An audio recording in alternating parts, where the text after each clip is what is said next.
السلام علیکم ورحمۃ اللہ تعالی وبرکاتہ۔ نماز کا 16واں سبق۔ اب نماز کی 6 شرطوں کی تفصیل اور اس کے تعلق سے شرعی احکام پیش خدمت ہے۔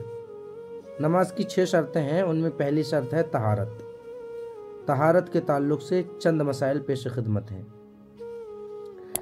طہارت کا مطلب یعنی نمازی کا بدن حدث اکبر سے پاک ہو، یعنی اس پر غسل واجب نہ ہو،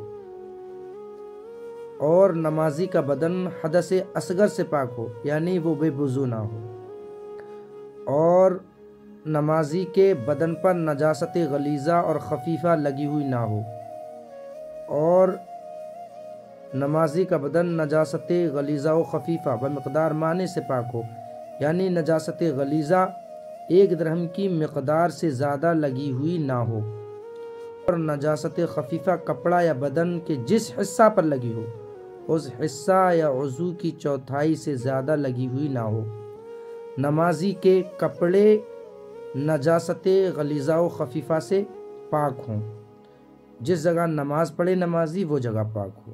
اللہ تعالی ہم سب کو ان مسئلوں پہ عمل کرنے کی توفیق عطا فرمائے۔ جانکاری اگر اچھی لگی ہو تو دوسروں تک ضرور شیئر کریں، ویڈیو کو لائک کریں۔ اللہ حافظ، اور مجھے سپورٹ بھی ضرور کریں۔